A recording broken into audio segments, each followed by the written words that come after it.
علیہ وآلہ وسلم نے اپنے صحابہ کو دو دوستوں کا واقعہ سنایا۔ حضور نے فرمایا کہ دونوں متقی تھے، اللہ سے ڈرنے والے، شب و روز اللہ کی یاد میں گزارنے والے، اللہ کی حمد و ثنا کرنے والے، اللہ کے ذکر سے اپنی زبانوں کو روشن رکھنے والے، اپنے دلوں کو روشن رکھنے والے۔ حضور نے فرمایا کہ دونوں اللہ کا ذکر کیا کرتے تھے، اور ایک دن ایسا ہوا کہ غار میں بیٹھے تھے اللہ کی عبادت میں مصروف۔ تو کھانے کا وقت آ گیا، تو جب کھانے کا وقت آیا تو ایک دوست نے دوسرے سے کہا کہ تو کھانا لے کے آ، پھر اکٹھے بیٹھ کے کھانا کھائیں گے۔ تو دوسرا دوست جب کھانا لینے کے لیے گیا تو کھانا لے کر اس نے آنا تھا، لیکن راستے میں ایک عورت کو اس نے دیکھا تو عورت کے پیچھے چل پڑا، اور پھر ایسا پیچھے گیا، فحشہ عورت تھی، شیطان کا وسوسہ زور ڈالنے لگا، ایسا پیچھے گیا کہ پھر اس کے گھر تک پہنچا تو گھر کی دہلیز پہ جا کے بیٹھ گیا۔ نظر ایک ہوتی ہے جو بے ساختہ ہوتی ہے، ایک نظر وہ ہوتی ہے جسے خود ساختہ کہتے ہیں۔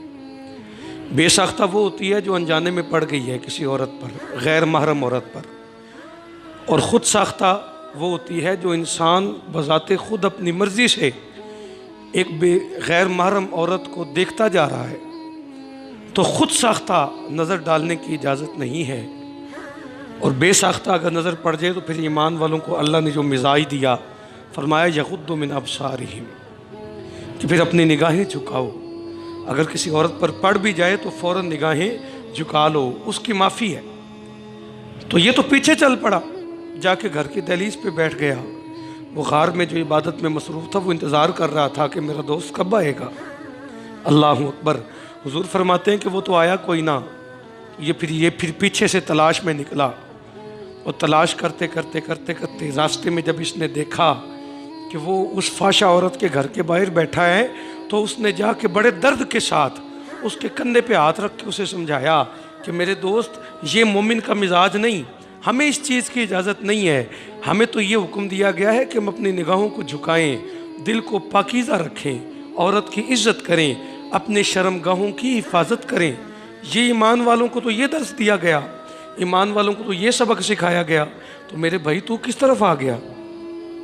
تو یہ کس طرف آ گیا؟ یہ ہمارا مزاج نہیں ہے، یہ ہمارا راستہ نہیں ہے۔ ہم تو اللہ کی عبادت کرنے والے لوگ ہیں، ہم تو دنیا داری کو کیا سمجھتے ہیں؟ اللہ اکبر۔ رسول اللہ صلی اللہ علیہ وآلہ وسلم فرماتے ہیں کہ رو رو کے سمجھاتا رہا اپنے دوست کو، لیکن اس نے بات نہ مانی۔ تو جب واپس آیا نا غار میں، تو غار میں آیا، سجدے میں چلا گیا، اور روتے روتے رب کی بارگاہ میں عرض کیا، یا اللہ، یہ میرا دوست ہے اور اس کی تکلیف میری تکلیف ہے، وہ اس وقت تکلیف میں ہے، اللہ میں تیری بارگاہ میں التجا کرتا ہوں، جب تک میرے دوست کو تو ہدایت نہیں دیتا تب تک میں اپنا سر تیری بارگاہ میں سجدے سے اٹھاؤں گا نہیں، میں سر تب اٹھاؤں گا جب میرے دوست کو ہدایت مل جائے گی۔ تو پھر اللہ تعالیٰ نے اس وقت کے پیغمبر کو حکم دیا، فرمایا جاؤ اور میرے بندے سے یہ کہو کہ اللہ نے تیرے سجدے کی برکت سے تیرے دوست کو ہدایت کا نور عطا فرما دیا۔ تو میرے بھائیوں، اس حدیث کے اندر صحبت کا ذکر ہے۔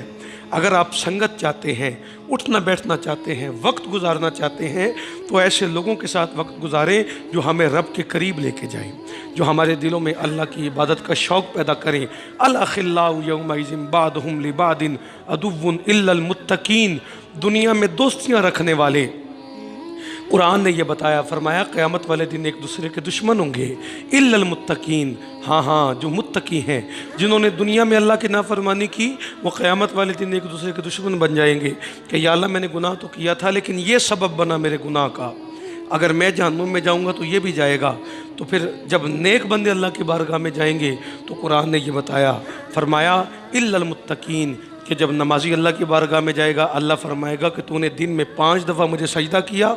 تو اپنے مال میں سے میری راہ میں خیرات کرتا رہا، تو میری رضا کے لیے لوگوں کے ساتھ بھلائی کرتا رہا، اب وقت ہے کہ میں تجھے اس کی جزا دوں، جا میں نے تیری جنت کا اعلان کیا۔ تو وہ بندہ اللہ کی بارگاہ میں عرض کرے گا، یا اللہ، جس بندے نے مجھے نماز پہ لگایا، جس نے مجھے تیری راہ میں خیرات کرنے کا درس دیا، اور جس بندے نے